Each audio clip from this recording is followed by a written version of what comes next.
Howdy, y'all. This is Proverbs 19 in the RSV for December 19th, 2023. Better is a poor man who walks in his integrity than a man who is perverse in speech and is a fool. It is not good for a man to be without knowledge, and he who makes haste with his feet misses his way. When a man's folly brings his way to ruin, his heart rages against the Lord. Wealth brings many new friends, but a poor man is deserted by his friend. A false witness will not go unpunished, and he who utters lies will not escape. Many seek the favor of a generous man, and everyone is a friend to a man who gives gifts. All a poor man's brothers hate him. How much more do his friends go far from him? He pursues them with words, but does not have them. He who gets wisdom loves himself. He who keeps understanding will prosper. A false witness will not go unpunished, and he who utters lies will perish. It's not fitting for a fool to live in luxury, much less for a slave to rule over princes. Good sense makes a man slow to anger, and it is his glory to overlook an offense. A king's wrath is like the growling of a lion, but his favor is like dew upon the grass. A foolish son is ruin to his father, and a wife's quarreling is as a continual dripping of rain.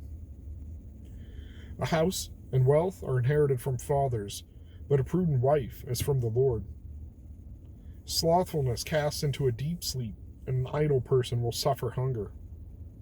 He who keeps the commandment keeps his life. He who despises the word will die. He who is kind to the poor lends to the Lord, and he will repay him for his deed. Discipline your son while there is still hope. Do not set your heart on his destruction. A man of great wrath will pay the penalty, for if you deliver him, you will only have to do it again. Listen to advice and accept instruction, that you may gain wisdom for the future. Many are the plans in the mind of a man, but it is the purpose of the Lord that will be established. What is desired in a man is loyalty, and a poor man is better than a liar. The fear of the Lord leads to life, and he who has it rests satisfied. He will not be visited by harm. The sluggard buries his hand in his dish, and he will not even bring it back to his mouth. Strike a scoffer, and the simple will learn prudence. Reprove a man of understanding, and he will gain knowledge.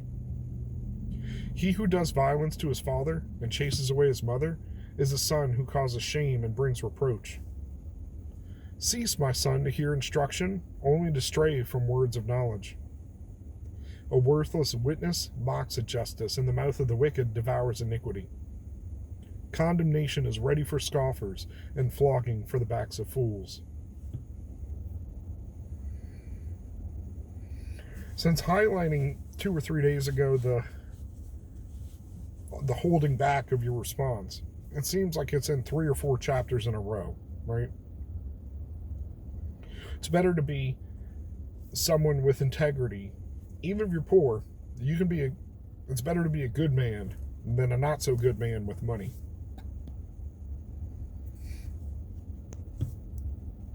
And several times here, we're told that false witnesses will not go unpunished, and that they are not about justice, and they are not about life.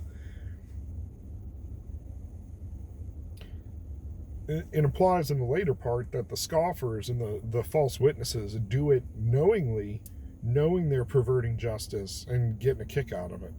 I'm not going to tell the truth. I'm going to get the outcome I want.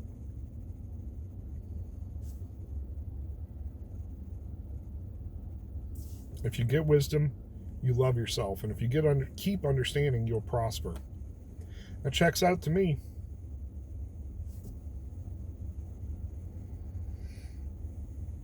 House and wealth are inherited from fathers, but a prudent wife is from the Lord. We talk about this a lot, right?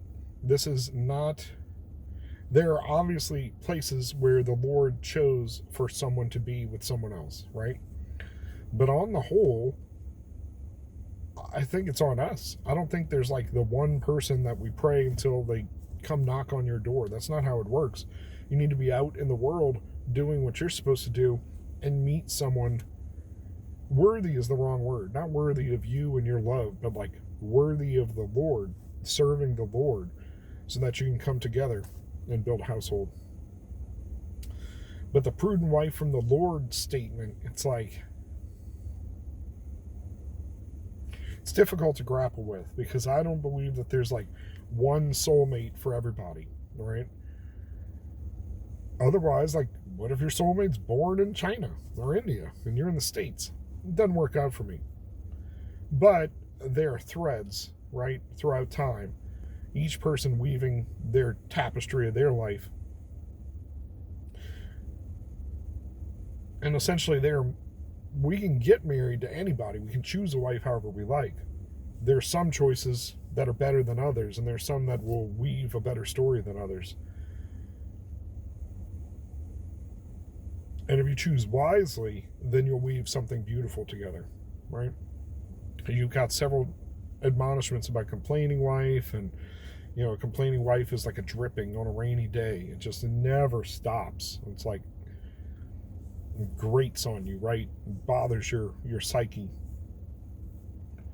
So we got to choose somebody with the proper outlook and the proper self-control.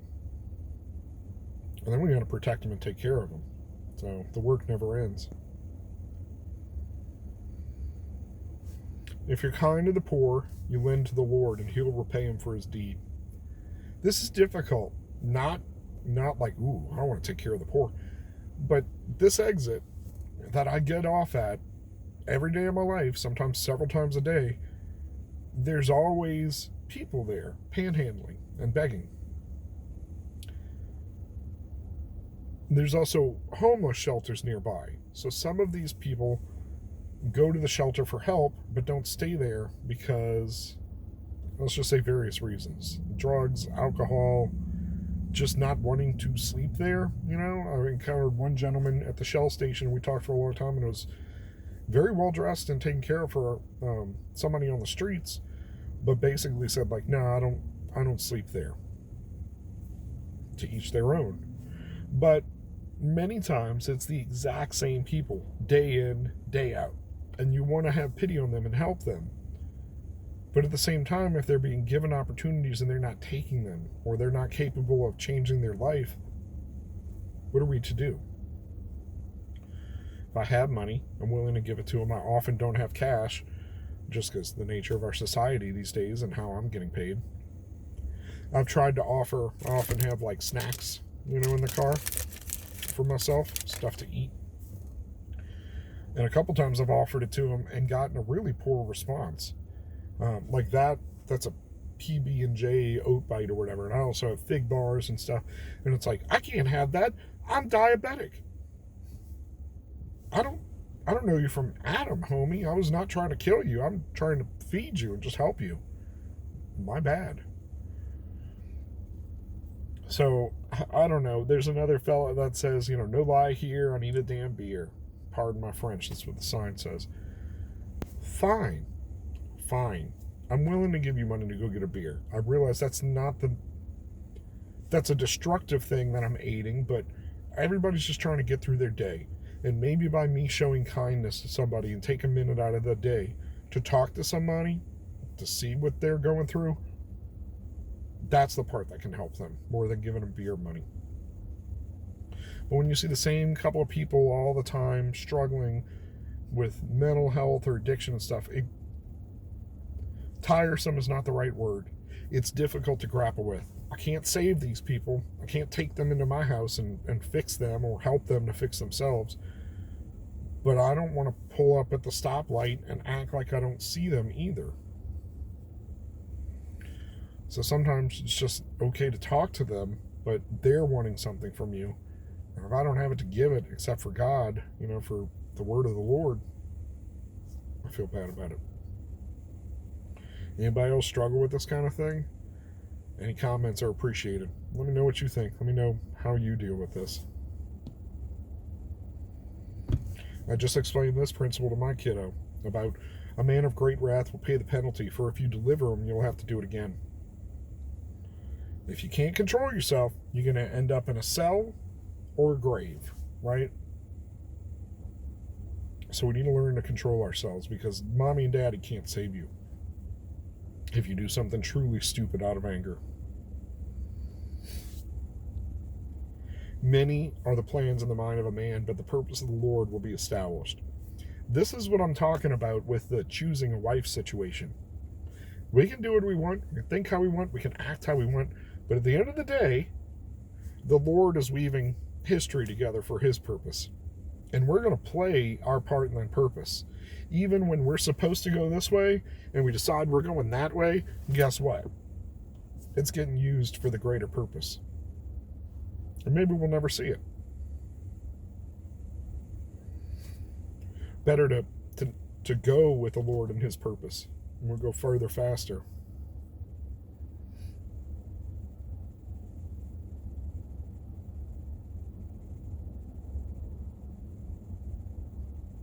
And we can't change people. Strike a scoffer, and the simple will learn prudence. Reprove a man of understanding, he'll gain knowledge. We need to watch who we're communicating with and hanging out with. Even within our... I need to watch what I say. Even within our small groups, within our churches and our small groups and stuff, you've got people who are just not prepared to listen. Many people want to talk and talk about, let's say, good things, but don't know when to shut up, don't know when to listen, don't know when to take advice, don't know how to recognize when someone is trying to help you with greater knowledge than you possess yourself. And that gets frustrating. I'm not perfect. I got a loud mouth and a quick temper, but I'm always trying to find the truth, trying to find something bigger, and I want to surround myself with those kind of people. And it's hard for me too, just a little personal aside, I'm very quick to get transparent with people, tell them exactly what I think and what is going on with my life. And I would like to expect the same reciprocity from people to build a friendship. But it seems that's not the case, as I've learned so often in my life that it doesn't matter how open and honest I am, not everybody's the same way or going to want to return it. So I'm going to keep praying. I'm going to keep thanking the Lord for blessing me with the people that are in my life. And I'm going to continue to try to build a community of people. I'll be honest, doing this for an entire year, I thought I would have a bit more of a community come around. But I realized this content that I've been putting out there is largely me talking to myself for myself on behalf of the Lord. So I hope that people have gotten stuff out of it and that there's silently people attending to these same questions and grappling with the same things as I. But if it's just been a year of growth for myself, I'm thankful that the Lord led me here. So on that note, as we're wrapping up the year, tomorrow will be New Year's Eve. Still way behind. I'm very upset with myself. Anybody who's watching these and understanding that I'm doing this at a deficit, I'm sure there are plenty of people shaking their heads at me and I knew he couldn't do it. I knew he couldn't sustain. You're right. But we fall and we get back up. The righteous fall and get back up. So I'm just going to keep hammering on this. I'm determined to finish out the year where I was supposed to finish it out tomorrow. And that means I got to record like 10 episodes today, but this is what it is. Got behind and disappointed myself. So with that, don't disappoint yourself. Do the work. Go with God. Be blessed.